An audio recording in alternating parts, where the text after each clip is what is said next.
So welcome to the first game in the fourth set of the day. We have another quarterfinal for you. It is Desastres C in the odd colors versus Plateau Gold in the even colors. So buckle up, buckaroo for that one.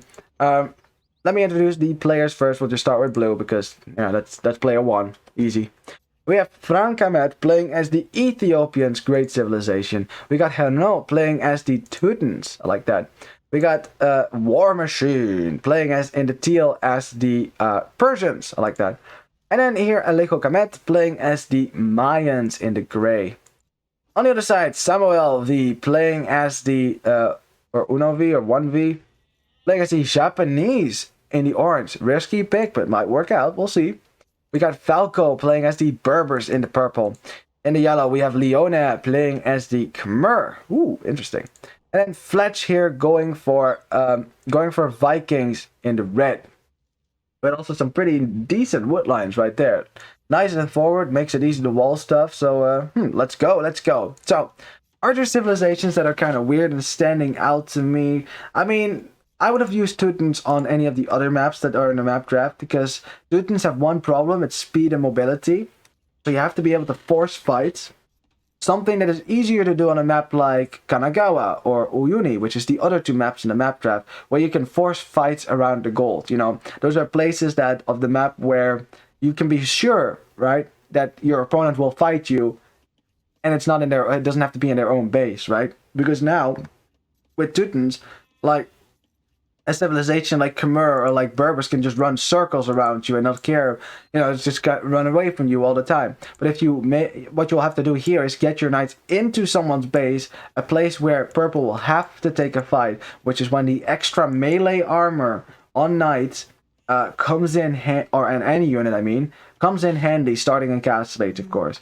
So that is pretty strong over here. Something else to talk about. Well, I mean, Japanese, right, is not the strongest flying civ in my book. That is, at least that's as far as I'm concerned.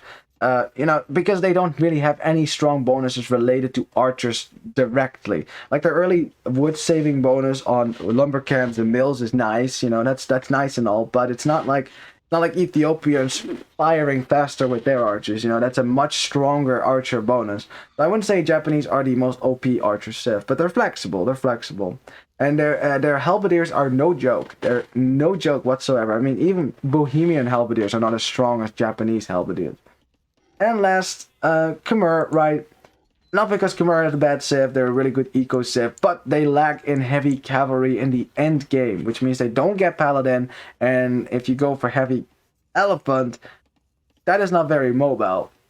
But I guess then again, if it's up against a Teuton player, that's not so much of a problem now, is it? We should talk about some resources here. So we have a backberries for red, 4 wood lines like I noted before, has a gold to the side here, which is it's not the safest gold in the world because it's exactly where blue is going to come with his army, so you'll have to wall around that somehow.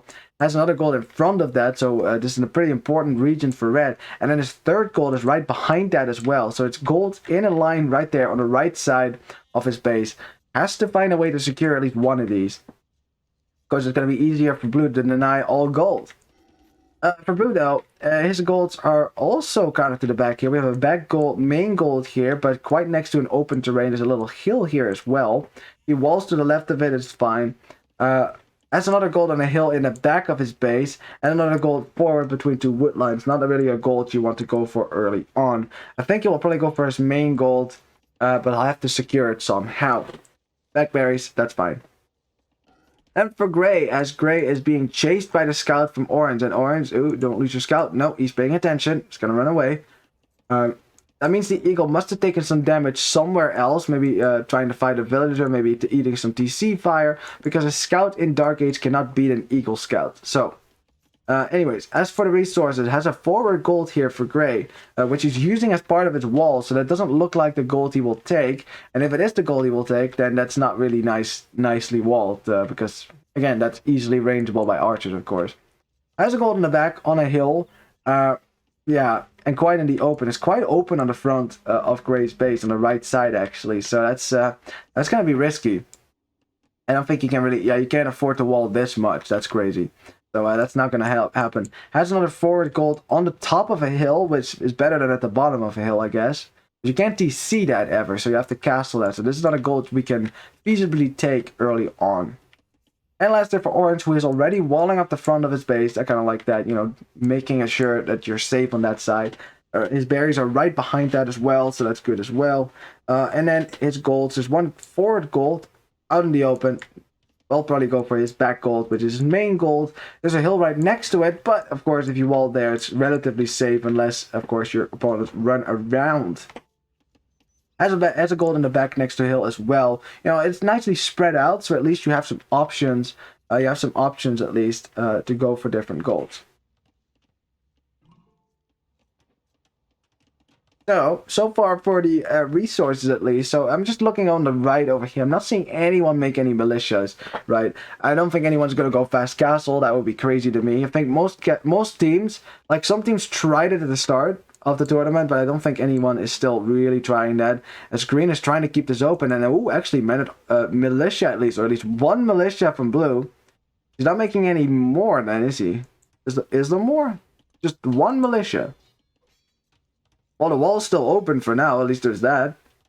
Blue running under the town center for Red, and Red didn't respond to that in time, so, and Red now forcing up a barracks as well, because he needed that, because he needs an archer range here to defend himself. And now the walls are open. He wanted to go to the gold on the front, which is a dangerous gold, nevertheless, especially how it is walled right now. I can't believe that a one militia drush, basically, is actually doing some damage right now. Because it is. Like, it could even delay this archer range over here. And Red is actually fighting. He's fighting with a scout as well, but I think a villager might actually die here. Yeah, Vil goes down. Could kill another Vil, maybe. Focusing down the other Vil, and gets the Vil. One more hit. Green's gonna find that. And, yeah, Green's gonna find that Vil. No way. There's absolutely no way that Green's gonna let that go. Oh, but Blue is chasing it down. He's chasing it down. He's saying to Green, like, yo, this villager's on 1 HP, 2 HP. It's gonna survive. So close to the town center, and Green's gonna let it go. Wow, the Vil survives. Who would have thought that? Well, another Vil did go down over here, so at least there's that. The archer range finally goes up with some delay as Green loses his scout as well. Red trying to push that back, but cannot do too much because his scout is weak. Now, Red can make some archers, also making a spearman to push away the early scouts.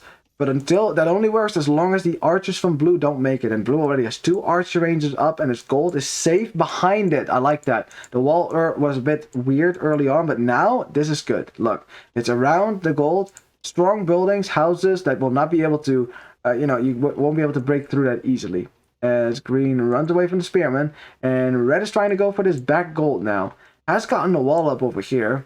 I wonder if he's going to wall the yellow. Because at this point, you might as well, right? Yeah, of course, Green will not be able to find that much damage over here anymore because Yellow is here with scouts, which Green just saw. So he's probably just going to run away now.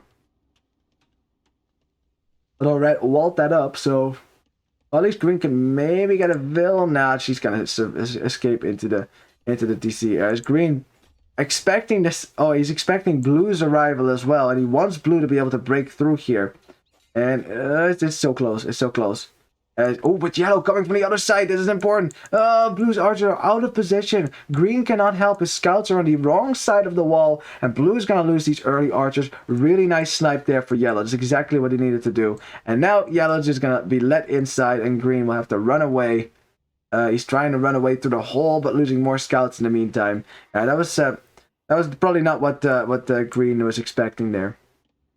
Well, I've been talking so much about the left side because that's where all the action has gone on. Because Orange and Gray decided to play it safe here. It looks like we have a tower on the gold for Orange, for Gray, I mean. So maybe there was some aggression over here. Some weak villagers there. So perhaps, as a stone gate from Orange, which makes me think that we're dealing with a classic player. You know, someone who played at the time that there was no palisade gates in the game. Because there's actually really no reason to make a stone gate, because you can just break through the palisade wall right next to it. It's not much stronger. Especially when your gate is not built yet, it doesn't have any armor yet, so the archers will easily get that down. For now, a bit of a stalemate on both sides here. It's both teams just, just kind of testing the water, seeing how strong or how, I guess how weak the defenses are for their opponents here and there. Ironically, that gate would probably have gone down faster than the palisade wall because the palisade wall has armor, the gate does not. Yeah, so the palisade wall actually does really well against the archers. The gate does not. It takes 4 damage from every archer. No fletching though on Gray's archer. That is a mistake because orange does have fletching. That's important here as well. Steel's trying to break his way in here. Gray's gonna snipe those spearmen, and now I think orange will be fine. There's not a lot of space to maneuver here. Yeah, just micro back into your TC. Yep, micro back. Maybe block the scouts with your villagers or something like that, or with a house. As purple sends in the first knight as well. We should probably look on the other side as well, as red and yellow taking revenge for earlier now want to push out and pummel blue. And no, the house does go up, so that pressure is walled out for now. Yellow's still trying to get in here, but blue's defending with his archers. Has more archers here than red right now. Green coming around with his scouts as well, and green's on his way to Castle also. Yellow's on his way to Castle. Purple, of course, made it to Castle before anyone else. And that's it for now. Steel's running around, seeing if he can maybe damage Purple's base, but Purple is fine. His base has no holes in it, so as far as I can tell, so he should be good. Well, red is just sitting on this hill right now. It's a pretty important hill to control. It's right next to blue's gold. And also, sieging from this hill would be really nice with some mangonels or something like that.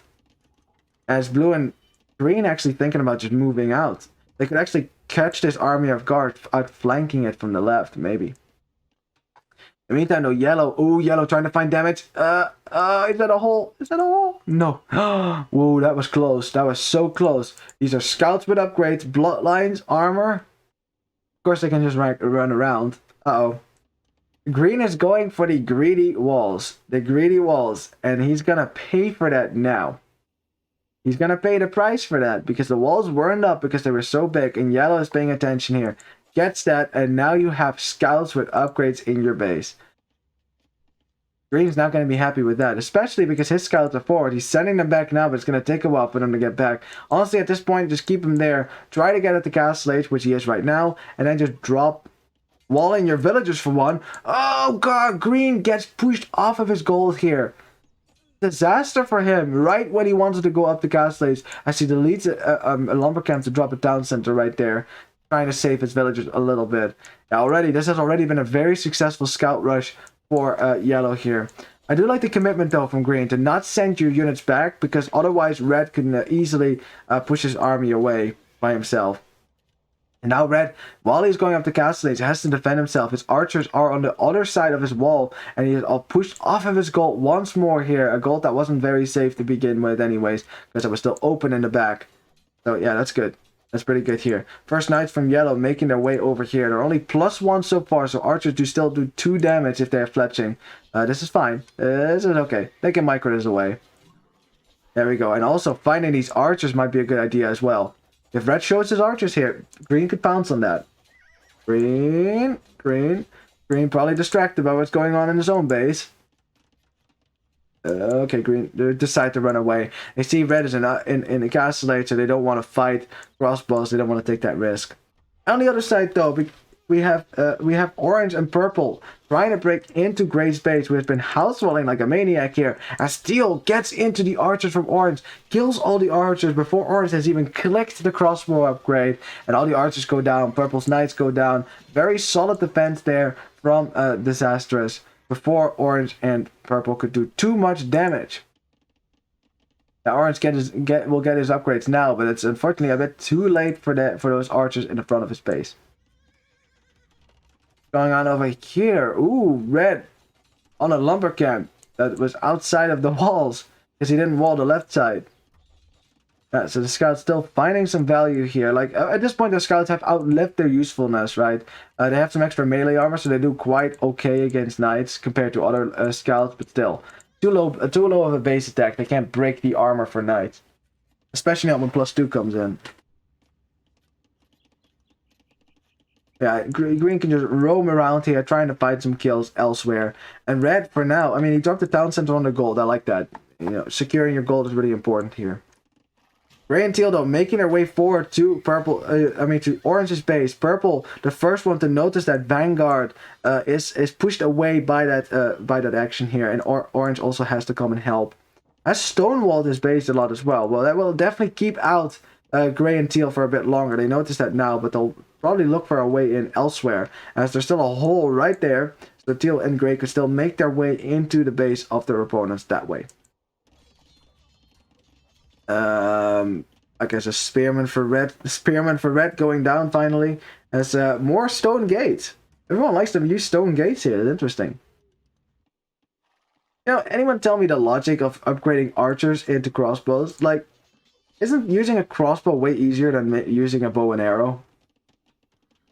Like, it seems like a weird, like, if you think about it, like, weird that these archers, they were archers and now they're suddenly crossbowmen. That's like an entire different kind of weapon, actually. Like, I mean, you're still aiming with bow and arrow, yeah, I know. But, yeah. There's actually a little bit of a thing as well. I think it's for balancing, but archers train slower than crossbows, and that's actually pretty historical as well, because training archers takes way more time than training a crossbowman. Because a crossbowman is much easier to handle a crossbow than it is to handle a bow and arrow. At least that's what I always read about. Well, gray and teal using those easy crossbows, making their way into the back of purple's base. Purple can't house wall behind this because of the farm, and the knights break in, and purple is like, crap. Purple also doesn't have that many knights. Okay, 10 knights is actually not too bad. But teal has 13, and they're also, Persian knights with comparable upgrades. I mean, he has better attack upgrades than purple does. As teal going for the kills here, but gray, but kind of left behind here, taking some damage here. You got to keep your teammates together here. Teal now takes the fight, provides a nice meat shield for his flank. And of course that allows the flank player to do some damage to the knights as well. Knights that have +2 but don't have the attack upgrade. So teal's knights should win this fight over here. On the other side, blue and green pushing back the aggression from red right into his own base. His gold, of course, is a tempting target for blue and green to hit. They will know that as well. Let me get repositioned here. That's better. Much better. In the meantime, purple is still struggling with the pressure, but orange now here to help, as he should like a good flank. Takes a while to reinforce, of course. Sometimes attacking the pocket instead of the flank makes sense, because it's much easier for the pocket to reinforce the flank than the other way around. Because his units are faster, that's literally it. As the Ethiopian player just kind of sitting in front of red's base, but red of course is going to make a mangonel to push that back, so blue should definitely be careful there. We'll keep an eye out on that.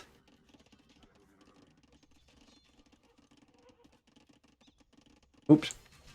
There we go. Let's see. Mangonel will come out in a second here, but blue is not. He's not really microing his units right now. He's probably adding eco and things like that. Not looking at this right now. It has to be careful because the mangonel rolling out. Yellow is blocking green from getting here. Blue is now looking at his units. He sees the mangonel probably, and ooh, barely misses a huge shot right on his keister right there. Yellow though, killing a lot of crossbows from blue. Also a lot of knights from green have gone down here. Blue definitely has to micro back here, but is it enough from yellow? Is it enough? He's not fighting near red anymore. Red can't really help in the engagement. These are still Teutonic knights versus just Khmer knights. The yellow's knights are slowly disappearing here, and in the end the fight is better for the Ethiopians and the Teutons here. Yellow has more knight numbers, but blue has way more archers, and they're Ethiopian archers as well. It looks like the army in purple's base has gone down, but teal is intent on still streaming in more units through this little hole. There's a hole on the back of... Oh, come on! So he put a stone gate on a palisade wall, and now he's putting a palisade gate on a stone wall? Really? Alrighty, well, that's kind of funny. That's really funny to me. Palisade walls, of course, will go down really quickly to Castellade's military here, as you can well see. We are giving purple just enough time to get some units in defense here as well. And so is orange, who has gotten back to a nice number of crossbows. He's not, okay, now he's queuing villagers again. I'm kind of distracted here by the house walls for now. Well, we have ourselves a stalemate. Who is going to push through here? Neither side really has a position where I'd say, oh yeah, they definitely win. You can tell by the score how close this frickin' is. The kill counts are on average the same. On average, maybe a bit better for Plateau Gold. Well, I mean for Yellow then. Yellow has a pretty good kill count there. 99 villagers. He's booming like crazy. How many town centers does he have? 3 TCs. Well, he's been producing all this time then. That's pretty good then. Very good. Solid boom, and that's Khmer for you, right? That's Khmer for you. Not having to walk back and forth between the town center to drop off your food is a pretty sweet eco bonus. Farming bonus, that is. But a huge fight is set to take place on this, the killing fields between red and blue here. As red now finally streaming forward a mangonel to try to start putting in some pressure on blue, maybe. But green, not willing to let that happen, is streaming his knights forward as well. Red backing up to his own lines here. Doesn't want to get surrounded by the crossbows, and green should probably not dive this. He's gonna go for the mangonel, but should run away now. Run away, run away, run away. Green, green. Ooh. Okay, that was close. Almost got trapped there. You do not want to engage this army on your own. I know you're Teutonic Knights. I know you're religious fanatics, but that is not a good idea. No, no. Teal and Gray controlling a hill in front of Gray's base. You know, a defensive position for them for now. Now Orange is just stonewalling up everything. He probably feels the pressure as Japanese. He's going up the imp though. Everyone has clicked up except Purple. Purple did take the most damage of everyone, I'd say. When Gray and Teal raided his base the other time. Okay, guys, I think most players are just waiting to get up the imp here. And you know, that's also a thing. Like sometimes teams can be a bit passive with their military. It might also be a bit of nerves, right? Because you made it to quarterfinals. I think I've said this every set before, but it's true. It's true. It must be nerve-wracking. I've never been in a quarterfinals of anything, but I can imagine it'd be pretty nerve-wracking to be this far. As Gray snipes a stone villager for the crime of mining stone. Orange, though in Imperial Age, does not have the right upgrades yet, so probably has to back away here. Cannot wall behind this, cannot stop this army from breaking in. I like this castle from Gray, gives him a good defensive position and also a way to mine the stone right there. Continue the castles. Another castle right there would immediately lock down the side of the base. As Gray, right now, on his own, as Purple is up the imp, but I mean, he clicked up, but he's not up yet. Well, I really need to keep an eye out here for both armies here, because there's 2 fights that are about to happen, and whoever wins those fights wins this game. Like, because once they get this far, right, when everyone has a good number of villagers, losing your army at this point is a blow that you might not be able to recover from, as Purple just cannot fight anywhere close to these archers right now. Cannot. On the same side here, though, we have Imperial Age for every player involved, except for Green. He's not there yet. They'll have to wait for that now then. Especially as Yellow is an Imperial Age, can get his upgrades. But the Teuton player will have better knights the longer this game goes. Khmer player, late game is not their forte. It's not the best time for Khmer to be alive. They get Cavalier, yes, but really what they're good at is spamming SR. Which is nice when you get to a situation when no one has gold. But that's not what we are right now. Not yet. So the Khmer player will have to take a good fight here. Maybe forcing a fight right now before Green gets his upgrades might have been the call there. Because the longer it goes, the better the Frankish Cavalier will be. Yeah, neither side wants to commit here. Especially Purple will not want to be anywhere near this mass here, because but Teal actually is not gonna allow Purple to wait any longer here, as Gray massacres the Purple Knights. Purple just makes it to imp, but the Knights have disappeared already, and Teal runs in here with the +4 on his Persian Cavalier, easily mowing down Arbalest after Arbalest, as Orange sits in the choke point and Gray moves up his units as well to try to snipe these Arbalest. At this point, Teal should probably just turn around to kill the town center with his Cavalier. On the other side, no fight just yet. Okay, we don't have to look at that then. And Gray gonna kill this, and that was a fight. A fight that Orange and Purple could not afford to lose. They unfortunately are now resigned to a defending position, already have a forward castle on their face, and Gray and Teal are looking to push in here right now. And this also puts pressure on Red and Teal, because they know now if they lose the fight on their side, That is not good, as red is going to drop a castle right here in front of here, kind of blocking the exit, buying a lot of time for the Frank player. The Frank player is fine with this. They're just like, okay, that's fine. I'm going to get Paladin. These are going to be Frankish Paladin. Extra HP. 196 HP if I'm correct at that. No joke here, as Orange is already migrating some villagers away here. As Grey takes position on the hill. Teal destroys the town center, and Orange is kind of screwed. Build count for Orange, 31. First player to kind of fall here. The right side for Plateau Gold now under a lot of pressure. The clock is ticking. The clock is ticking, and red and yellow still not moving out.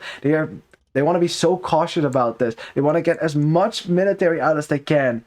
But as they wait, they're also allowing blue and green to get military out. And the problem is, that is Ethiopian archers. That is Frankish paladins. But green sending his knights away though. But red should know this. So unfortunately for green, I don't think it's a smart idea to send your knights out this way.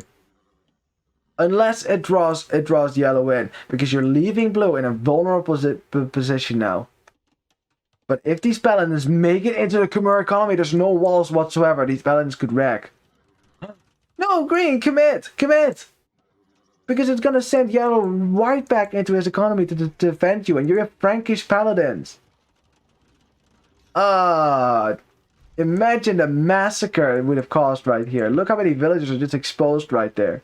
Would have been crazy. As instead, green is now just gonna go for a frontal charge right into the units. For yellow, not even waiting for blue. That's maybe a bit as blue actually deletes his town center so that his units can get closer. Oh no, actually it was on fire, never mind. Red destroys the town center, ironically allowing blue to get closer now, as we have a giant fight. Khmer Cavalier versus the Frankish Paladin, but Frankish Paladin should own here because they are Paladin. So strong, backed up by Ethiopian Arbalest as well. The Rams coming out, the Trebuchets coming out. All hell is breaking loose. The fight we've been waiting for like 15 minutes straight here.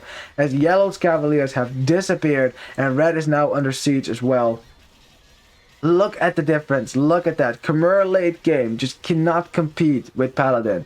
Simply cannot compete, as the castle goes down as well, as the units make their way into the base. Red and yellow just waiting simply too long before attacking, and now it is blue and green who are instead doing the pushing here. We have the siege, well, the cap ram for now, but might be siege ram in a second. Siege ram, yeah, it's gonna be an upgrade in a second here. In the meantime, Teal's still killing masses of purple units. Purple is still trying to hold on with the castle. But he cannot kill these Arbalests. He cannot kill them. There's too many of them.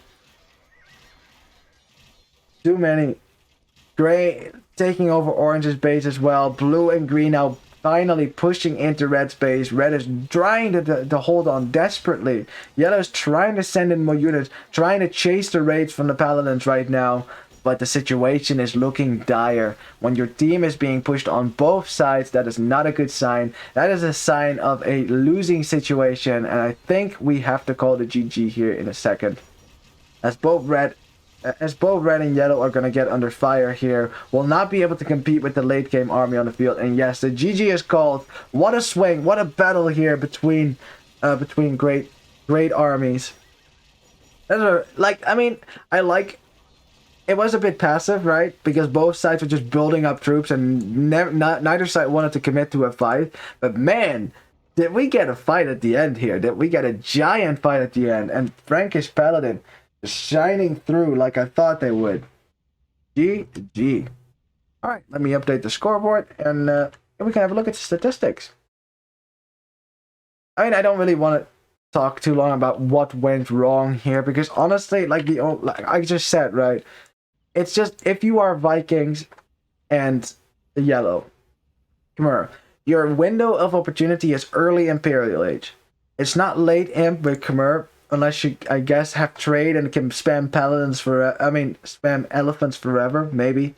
If you get to a situation when there's no gold, then yes, Khmer with the farms spamming hussars is beastly good. But we weren't there yet. You're up against Teutons. You're up against, did they call them Frank Paladin? They're Teuton Paladin. They're not Frank. They're Teuton. really good as well. They're not Frank. If I have been saying that, my bad. Anyway, Teuton Paladin, extra melee armor, and their Paladin. Like, look at the stats. Just compare them, right? Between a Cavalier and a Paladin. It's crazy. More base attack, more base HP. These units cannot beat the Paladin. They just can't.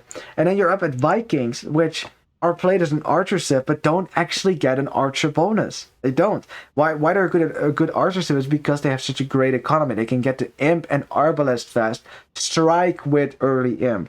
That's for the window with Vikings. You have the best economy, most cases, early imp. But red and yellow, they sat here. They didn't want to commit to a fight. They wanted to build their strength even more, but that bought so much time for blue and green to get Paladin, to get the Arbalest out for Ethiopians. And at that point, the late game army here is just much better, miles better than it is for Vikings and for Khmer. And of course, on the other side, we had a losing situation as well for Plateau. Like, they were being pushed back on this side as well, which made it all the more important that red and yellow did actually push. Because they needed to kill off blue and green as fast as they could. Because teal and gray were killing off purple and orange already. So, I mean, that was down to, I guess, orange and purple. They lost their armies in here in a fight in the back of gray's base. And after that, they were never able to come forward again. So, yeah. That was just a normal meta situation. That just happens. It's basically a coin going one side or another. It's sometimes just bad luck how fights turn out. In this case, let's look at the statistics here as we have a KD, and this should tell you everything you need to know. Look at the KDs here from blue and green. Their late game army is so much stronger than the armies for Vikings and for Khmer. And that's just, yeah, there's just little you can do about that, right? The only thing you can do is strike fast. Use that speed. Use your speed to strike before the Teuton player gets to Paladin. Like, you know, because when it's just Teuton Cavalier, there's still a shot, right? But once it's Paladin, nah. No. Economy-wise, economy is looking really good all around. Viking economy is very solid. Yellow's economy was beastly strong. Like, well, duh, it's Khmer. Food economy has got to be great. Look at that. Very good economy indeed. But of course, not to say that the economies for Desastres were bad or anything like that. They certainly were not. Looking at the booms, yeah, orange fell behind early on. That was unfortunate for him, but yeah, wasn't able to hold their side. That happens. Looking at the timeline, yeah, see, it was orange and purple here got destroyed, like their base, their flank was falling. It was up to yellow and red, but they waited until, waited too long here. Maybe should have fought, because they had earlier imps than blue and green. That gives you about a minute. But in that minute, if you take an engagement and you destroy their armies, that is much better than the other way around. Well, let's go on to the next game, shall we? So that will be the home map for Plateau Gold, which is... that's Uyuni. Oh yeah, right. So Uyuni, Plateau Gold will fight on a gold map. Of course they will, where they feel at home. So, well, if we're all ready, we'll just go into that next game. Plateau Gold, of course, has to win this game, because otherwise they will be out of Virgo Cup, unfortunately, for them. So, oh, you guys need to see as well. There you go. Welcome to...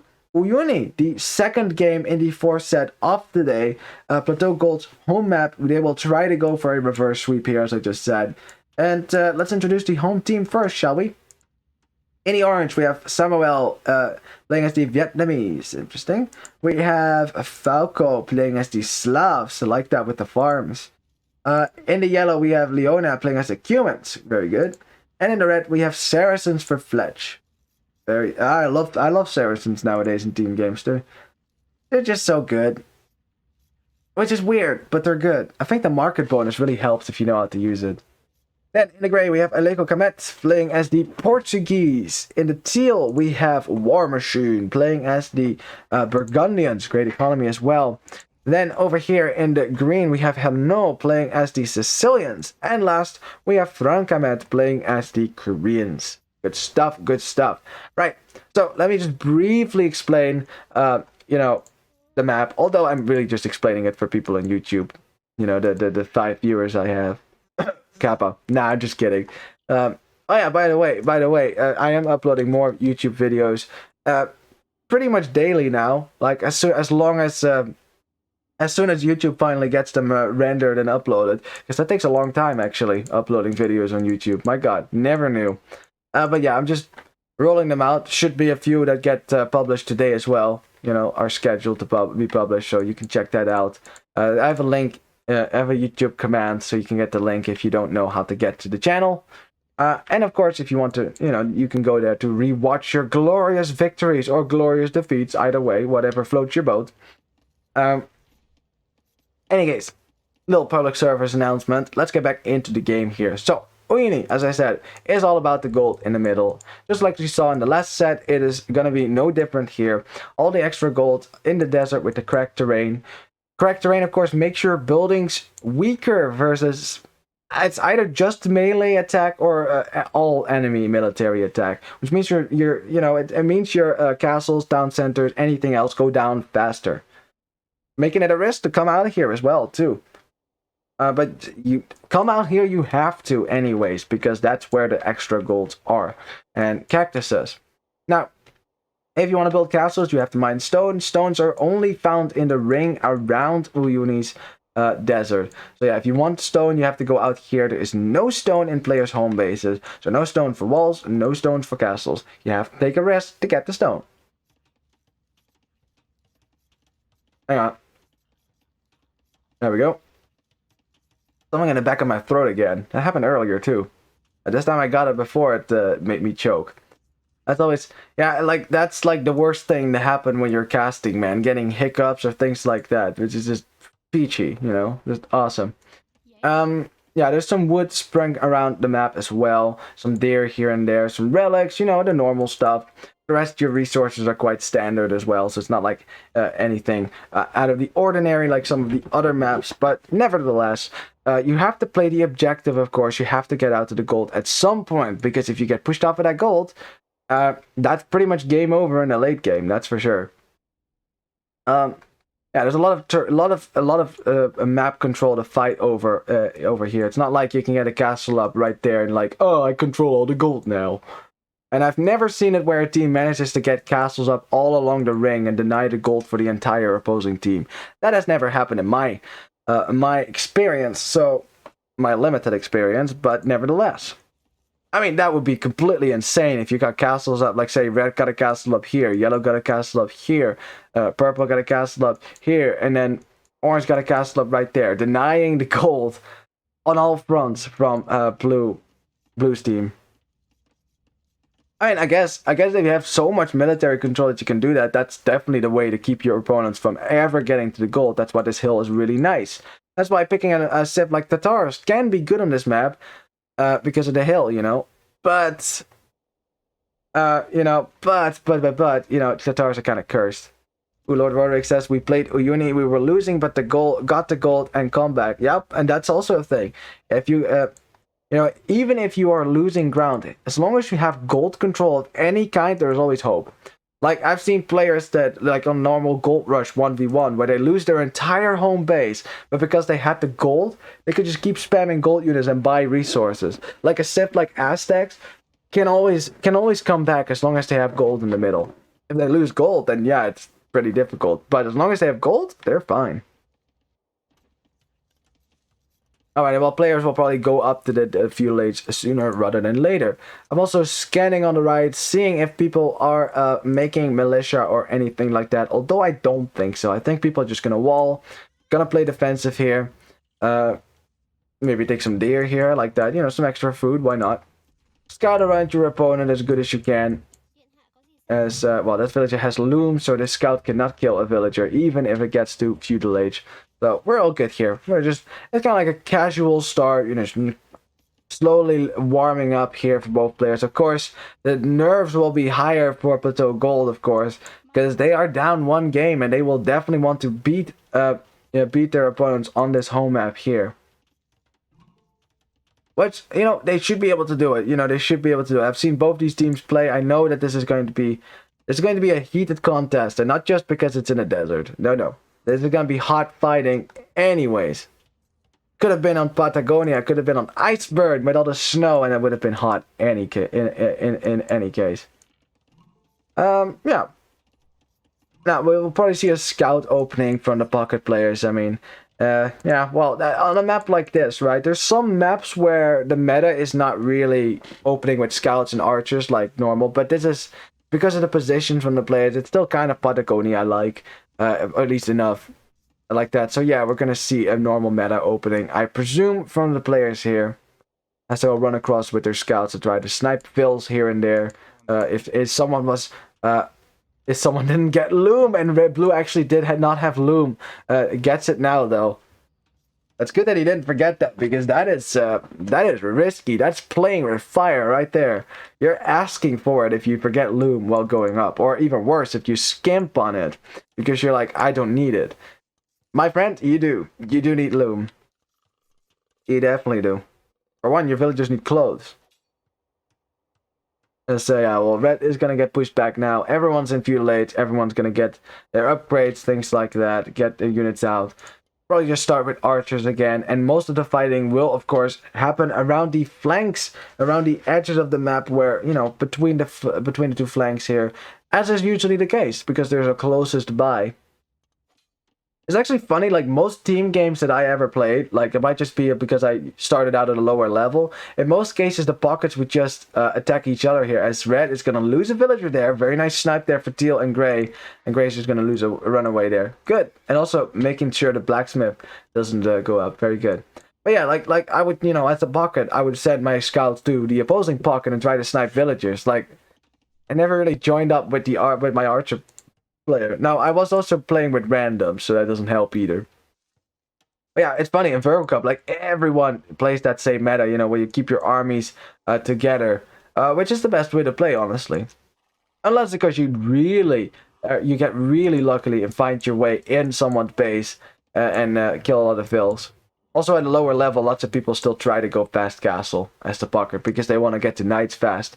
You make a few scouts to get into their base, you can wreck their entire economy. Although I don't really play a lot of team games anymore now because of the Smurfs. And apparently, I don't know if you've heard that, but I saw a message on the forums the other day that... What? Okay. That I saw a message on the forum the other day that... Wait. Why? Is that a spectator? Because he's not in the game. Right? Because Fletch is red. D longer. I recognize the name. That's weird. Yeah, but what I was saying was, like, there's a message on the forum that apparently there is a hack nowadays, an exploit or something, that allows you to delete your opponent's buildings and military units, which of course that should be patched really quickly, because that will definitely destroy multiplayer. I mean, if it's not all the foring or smurfing, that will do it. That's for sure. Because I do not want to play against someone who can just delete my castles and my military buildings, and then it's like, haha, I win, because GG easy. No. So, but I already saw the devs responded to that, so I hope they fix that soon, because that's, I mean, you gotta be really pathetic if you're gonna exploit a hack like that, man. Like, just think how pathetic you must be. In a game for fun, right? You go and hack like that. You know, it's what they say about hackers, right? Deep down, hackers don't have any skill. That's why they hack. Yeah, I can see why. Okay, I'm rambling again. We have some engagements now on the right here. Teal and yellow here. Trying to hold off the aggression here on red's base. We'll do so for now, because gray's archers are not nearby. They're actually being stalked by a jaguar who's trying to have his meal, or her meal. It's actually probably a she, because they're more active hunting for their cubs. Nice position, though, for red and yellow on the hill. That's good. You know, keeping the units there. As purple and green sparring a bit with the scouts as well. Slavs, of course, can make a lot of scouts, because you have faster working farms. You can get more food out. As what I like from blue here, he's building houses on the ridge here as well. Now, these houses don't do anything, but they do give you vision, and it's still some presence, right? If your enemy runs past this at any point, you will know. Now, of course, I would suggest getting the wood upgrade at the start of feudal age, but you know, like, everything has its trade-offs. He probably forgot about that. Actually, red forgot about it as well. I just saw that. I thought I didn't notice. I thought I wouldn't notice. Of course I notice. I'm a good caster. Up. I wonder if they realize that they're talking to the that they are talking to the global channel, because I am in Gaia's point of view. If I can see your chat, that means you're talking to not just your team. So I don't know if Purple realizes that, because he said up because he's up to the next stage, but that's not information that you want Desastres to know, of course. They could probably guess, but you don't want them to know anyways. You don't want them to have that confirmed, so I don't know about that. Anyways, red is now, retreating, has the same number of archers as Portuguese player here, so they will just call it quits for now. Purple sniping a few archers out there for blue, that's good. But blue and green on the other side taking a fight here against orange's army mass there. As purple taking a fight against the scouts for green. Lots of scouts for green were weak, but purple losing a bunch of scouts to the archer fire. And now the scouts can take an engagement if they want to against the archers, or even better, dodging shots, dodging and distracting the archers as well. And lots of orange's archers could go down here in a sec. Orange is trying to use his scout, that he still had from the start, to take a fight there. Orange has more archers. Yeah, it's 2 more archers, but still gonna take the retreat here as well. Yeah, blue will probably run out of here as well, So as a villager, just to build crap here and there. Well, again, a game where most people just want to go to cast as D Longer is also up. Who's D Longer? He's not in this game, right? Am I crazy? I mean, I remember the name. I know that's probably a part of Plateau Gold. Is that like... Wait, but... Huh? Someone should explain that to me, because I'm confused here now. Like, for one, why am I seeing chat even though I'm Gaia? Because normally you would only see chat if I go to, say, Purple's point of view. Then I can see his chat, right? And most people don't chat anyways because they're in TeamSpeak or Discord or something like that. Why is D Longer in this game even though he's not in this game? That is strange to me. Is it like Fletch is actually D Longer, like they switched out Fletch, but then for some reason it glitched out and it's... I don't know. I'm confused here. This game better not desync on me in a sec. I would be pissed. Because I really don't want to have to test out every game before I cast it, because it kind of takes away from me from like the genuine, like how genuine my casting will be. Because there's some people that like casters that would like watch the game, know exactly what's gonna happen, and then they're like, oh, I think this is gonna happen, and then it happens, and they're like, oh, see, I knew that. Look how smart I am, right? Instead of doing the hard work of learning the game, getting enough experience to be able to call situations like that before it happens, because you know the game so well. Like someone like T90 has seen so much gameplay that he will be able to call situations like that even before they have happened. I mean, it doesn't mean he's 100% right, but still, right?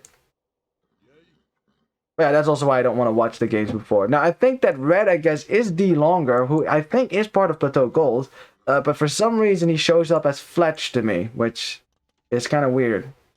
But yeah, it's got to be him, right? You can see it on the left, so I guess that's just a mistake from the game, but whatever. Loses D Longer or Fletch, whoever he is, no matter who he is, he still loses 2 villagers on his gold and has to deal with crossbows and Cavalier at his base right now.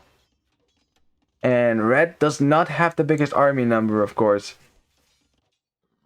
Well, green and blue already expanding to the gold, and they're actually expanding to the gold kind of in front of where orange would want to go to gold as well. Already taking a lot of map control before orange and purple are even thinking about pushing out there. So, I mean, it's a risk. 1 villager down center for 1 is a risk. That's going to take a while to get up. If anyone at the night finds that, they can easily kill that villager, obviously. As yellow doesn't want to take a fight against gray and teal there. That's not a smart idea. Probably a smarter idea for red to just delete a wall here, let yellow in, and allow him to team up with you in your base. Instead of, yeah, you need to let yellow in here. Like, delete a wall, let him in, because then he can sit in front of you with his knight. That's pretty important, actually, in this engagement. As blue and green make it to orange's base, and they are just content to take out his His RG ranges here, they don't even have to be Saracens. As purple tries to get in on the back here for blue, but the green is paying attention to that, is getting his knights in front. The crossbows from orange are nowhere nearby, so nobody can take the fight there except green and blue. They'll be happy. Purple now taking the hill as well, but just doesn't quite have the numbers of knights necessary to take a good fight engagement here. And that archer range will go down, and now the knights can run in. The knights can run in. Blue, though, is still chasing the knights, but it's better to stick with green here, because that will force purple to take an engagement as well. On the other side, gray and teal, they know that yellow is hanging out here. They're quite cautious to move in here. As yellow actually diving on the crossbows from the hill, gets a bunch of kills before teal gets in front of the knights as well. I don't think you should commit here, though, because you don't have... I mean, gray should be able to kill the remaining knights, and there's still the cavalier from teal. So yeah, yellow realizes that it's going to run away. You gotta wait until red comes out here. Now red comes out here, but that is too late, and red has to run away as well. On the other side, purple just lost all his knights to green's knights. Green's just dodging some shots right here, but I think blue losing some crossbows as well. They don't quite have the mass necessary to push into orange's base definitively here. As red is just going to close the gate, probably give up on his gold for now. Has a gold in the back with a town center, so he's fine there for now. And the expansion from blue is really good. Like, blue has must have a lot of vision as well. Let's see, he probably got town watch, didn't he? Yeah, he did. So look how much you can see with that. And that's really nice. Just some extra vision over there as well, so that's pretty good. Teal and gray still chasing down yellow's army. Yellow has been producing a whole bunch of units as well. Like, he's producing from 3 stables. He's not even making villagers. Yellow is pretty much all in right now. He's all in this hard. Is on 94 villagers though. I'm actually not sure if he's been on 2 town centers since feudal age. That might actually be the case. He might have actually gone for a 2TC boom a little bit. Or at least he's going for one now. 94 vills is no joke though. No joke whatsoever. As Teal's taking a questionable fight here. Not a fight that Teal should take here. Is way outnumbered despite having Cavalier. Gray is nowhere nearby, and Gray's trying to help. But before he can get here, all the Cavalier for Teal have gone down. And now Gray's crossbows are at peril. Yellow and red looking to give themselves a good position on this side now. The all-in from yellow might just work. He's on 5 stables right now. He's spamming a lot of knights. It's a risk, but that means they have to kill fast. They have to kill and castlate. They have to make sure that Gray never gets to Imperial Age. Because if he gets to Imperial Age, that's gonna be difficult, despite having more knights. Despite having that. As yellow has a town center and some farms up in the middle, so that's where his 3rd town center was. I was already thinking, getting to 92 vills with 2 town centers is impressive. It's impressive.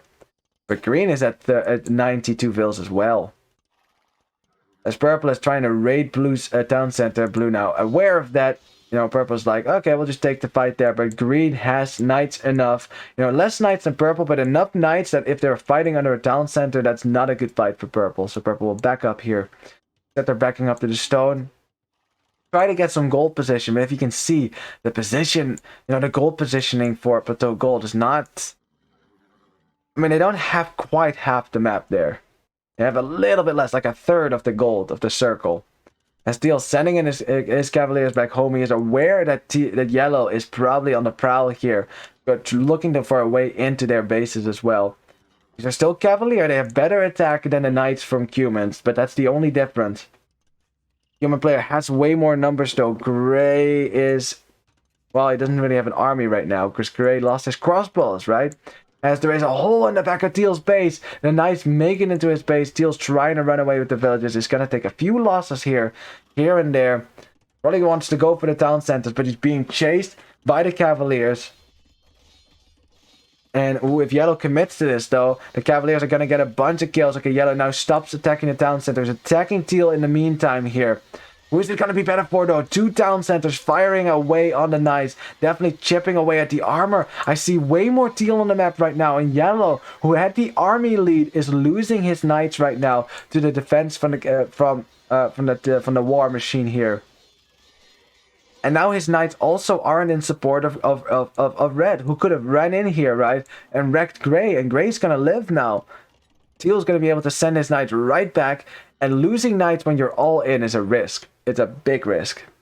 Because, like, right now, Yellow's not making any more villagers right now. He's not booming anymore. He's just making knights, knights, knights. I'm not even sure if Yellow is thinking about going imp. He's definitely thinking about going imp. He's going to go imp now. Just in time, too. He kind of has to. In the meantime, though, the position from Blue is pretty good with a castle now to support himself. The only problem is that he doesn't have any support on the hill, so this castle is still under, you know, could be threatened from the hill by a enemy trebuchet. Orange and purple, you know, they've shifted the front to the middle as well, so they're just both having a standoff over this gold for now. Neither side, again, wants to commit here. But this time it's not like where I would say, oh yeah, purple will definitely lose to the Sicilian Cavalier. Like, they both don't get Paladin, but Sicilian Cavalier will be better with Hopper. And Korean archers aren't necessarily better than Vietnamese archers. So, not the same as last time.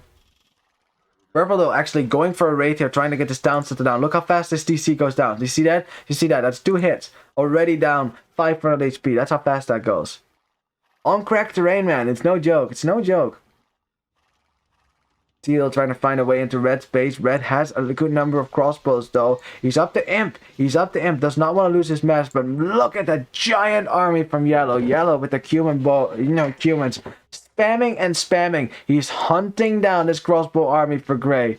Oh boy, and Gray again about to lose his army here. And Teal doesn't know who to commit to right now. Is he going to save Gray or is he going to commit against the army from Red here? And Red is going to get Arbalest with Bracer right now. Not something that Teal could ever fight around. Not without bloodlines. And and definitely not when you don't have the final armor of Gray. Teal's taking a fight against the knight from Yellow. Yellow's kind of trapped in here, losing a bunch of knights as well. Red about to get Arbalest and Bracer here. There's, you know, the end of the time that Teal can easily fight around him. Yeah, this is too dangerous right now. Right now. There we go. Gray and Teal definitely a bit on the back foot as the Red says go. Something that everyone can hear then. Or at least I can see it. Which tells me that it's a global chat then, or at least Gaia can hear it. So I don't know about that. Of course, Desastres is not going to tell him anything about that because if they have the enemy is spilling the beans on the global chat to them, then more power to them, right? Now, because Teal and Gray are on the back foot right now, they haven't really expanded their gold control in the middle as much as Blue and Green have. And Blue and Green are definitely doing a great job at that. Lots of Cavalier right now already. No Hopper on these just yet, but he will get that upgrade as soon as possible. He's also raiding Red and Yellow's base on the front here, like forcing Purple and Orange to chase this. And also Red and Yellow, they're busy attacking on the front. They're busy killing Gray. That's what they try to do. Gray, of course, can't go to Castle Age anytime soon. Not against Saracen archers, who will Imperial Age. Not against Saracen archers, who will quickly destroy your buildings. Like you don't need siege when you have Saracens. Who needs siege, right? Green are still raiding around here. Orange is forced to change, but Orange, of course, is not as fast. The Arbalists aren't quite fast enough for this. And also, if the Sicilian player gets Hallberg, suddenly Arbalists don't really do that well. Only do 2 damage to Hallberg Cavalier, which is crazy. That extra Pierce armor is insane. Red is, of course, quickly clearing out Gray's position here, and Teal will have to be on the defensive. Has made it to Imperial Age, will be able to get the last armor crate, so at least he can engage the Arbalest a little bit. On the same side, though, Blue breaking into Orange's base and getting a base trade on that side. Orange, of course, his army is in the front, has nothing down here to defend himself, and Blue is just destroying a town center with Arbalest, because why not? You don't have Saracen teammate, but that doesn't mean that it's not effective. Yellow, though, going for the revenge here, taking out a town center from Teal. Like I said, the gold control on this side, not that great. Castle, though, for Gray, at least that will keep his villagers a bit safer. He needs some gold somewhere. Yellow and Red, they're poised to break into Teal's base and finish this game for Plateau Gold. But there's still a shot. There's still a shot for Desastres. The score is better for them. The vill counts look equal, sort of. Maybe a bit better for Desastres, but Orange is losing villagers fast right now, especially because he's not responding to this. Losing a lot of villages right now. Orange is busy microing in the front or something like that. Standing his arbalest back right now, but lots of vills. Now he realizes, probably sees the amount of bodies under a CC. Not a very good sight for you if you're orange. And orange is down to 38 vills. Ouch. Ouch. Well, purple and orange are sending their armies back right now. But they're kind of, you know, it's difficult to do that because this castle kind of blocks the way a little bit as well. Okay, but the Sicilian player fighting up the hill has Hallberg Cavalier as well. Pushes his way up the hill.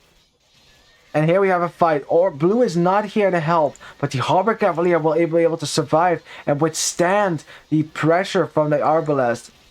The Slav Cavalier, lacking some upgrades here, are definitely gonna go down. And now suddenly, the Cavalier, they just don't freaking die. They just won't die. Sicilian Cavalier with Hallberg are insane. Insane.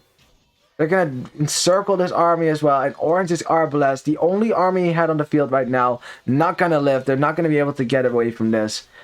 Just look how little damage they do to the Cavalier. Look at that. As they disappear off the map. An absolute massacre right now. Something orange cannot afford because he does not have any eco whatsoever to reboom for that one. Gonna lose his castle in the front, has some gold, but that's about it. But that is not gonna last long, as green and blue sending their units forward. Red and yellow, they're not really pushing right now. Yellow is just running around, finding a way into green space. Ooh. As red says teal pala, which teal of course knew about. Now, yellow though, going for maybe for a decisive raid in green space. Green has no defenses back home. Nothing to keep this army out as well. This could be a base trade of all base trades right now. Green. Uh-oh. Uh-oh. Uh-oh. I think green just noticed that. Did he? Yeah, he definitely noticed it now.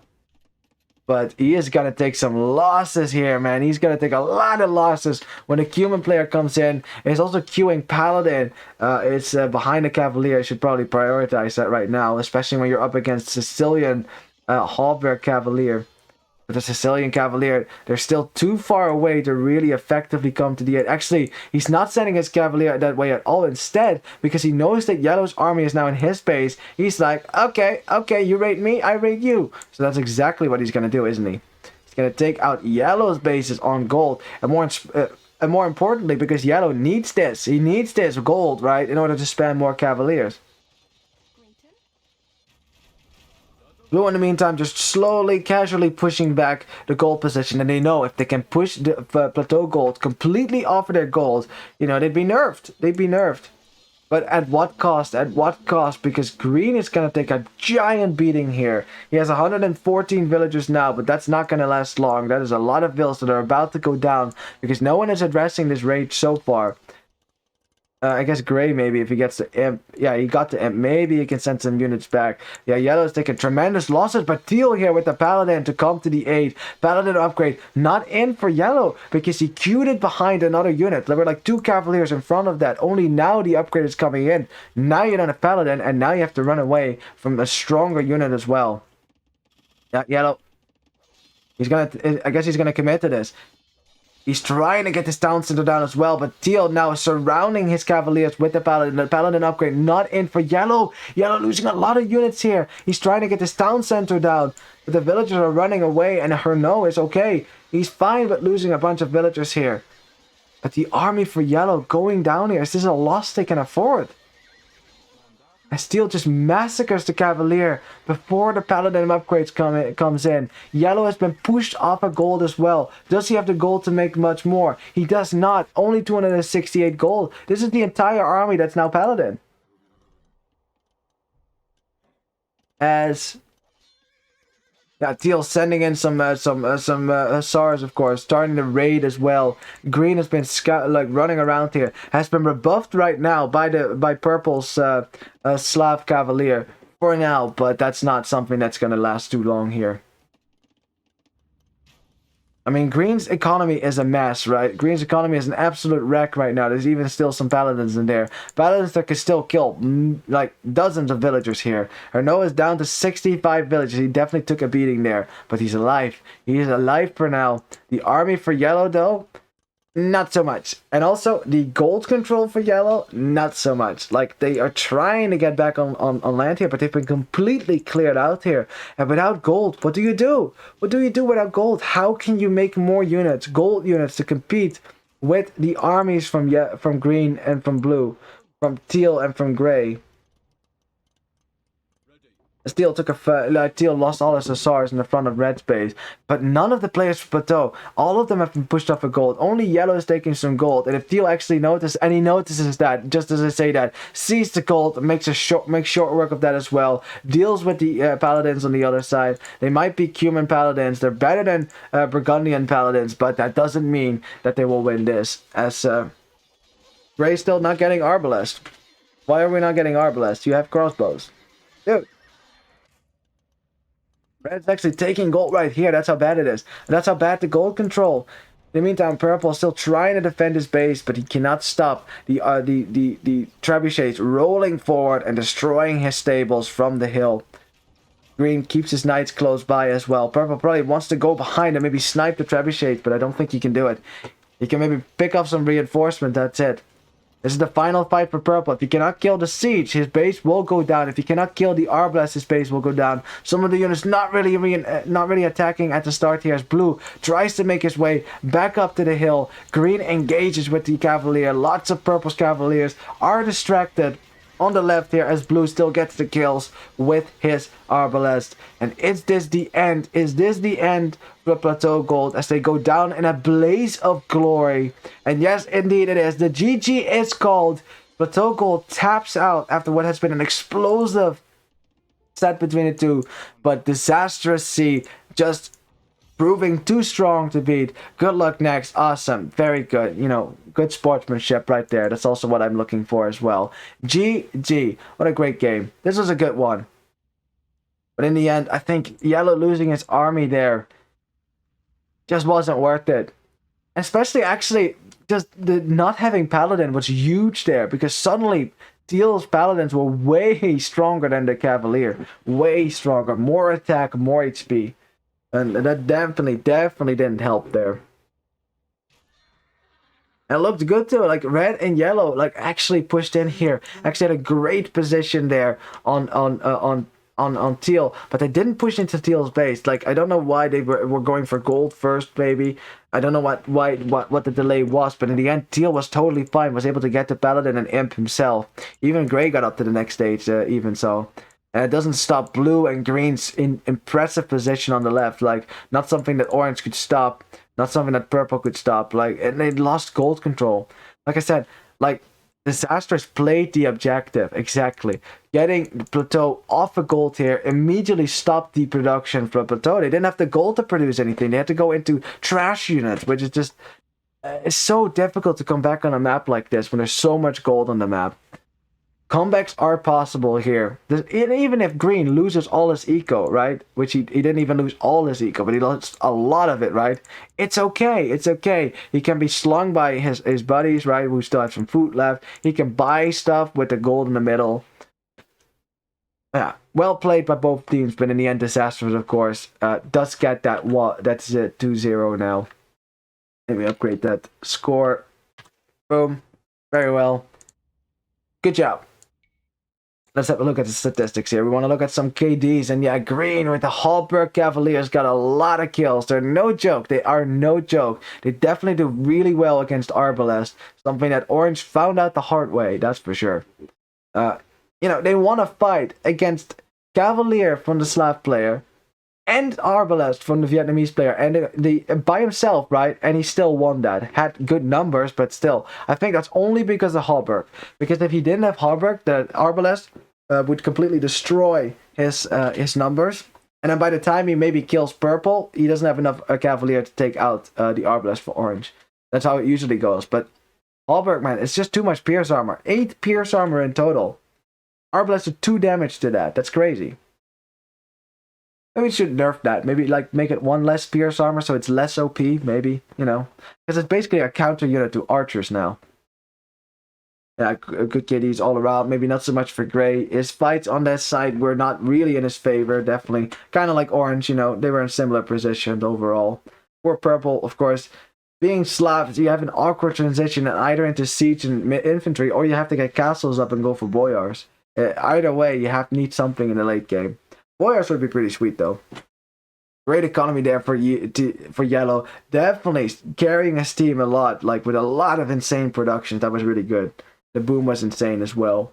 Like he got to 90 villages before anyone had reached 70 on the other team. Also, people slinging him a bit of resources as well here and there. That's good. And he was also slinging around resources himself. Getting him to Paladin, getting him up as fast as possible. That's good. Looking at the booms. Great boom for the Sicilian player. In the end, though, it didn't end up with that many villagers. He probably deleted some, and Yellow deleted some for him as well. Oh, I like how everyone had one castle. Look at that. One castle each. Perfect. And then in the timeline, yeah, the final fights, man. The final fights were all in, at the end. Like this fight between purple and orange decided the left side in the favor for yellow and blue. At that point, it was red and yellow. And they weren't able to kill teal and gray, I guess. But yeah, gray wasn't really helping. Wait, did gray have villagers? Oh, he had 0 vills. Oh, okay, that explains it. That explains it. He didn't have any village anymore. So Gray was like literally dead. He had a crossbow army somewhere. There. No, that's blue. Yeah, well, somewhere on the map. But let's see. Where is it? Is it that? Oh, there it is. See, there it is. Look, Gray's contributing. This is the only thing he has to look at right now because he has no villagers and no town centers. So he's kind of dead. Well. Alright. Well, in any case, GG. Congratulations to Desastres. Good luck next in the semifinals, of course, and good luck next time for Plateau Gold.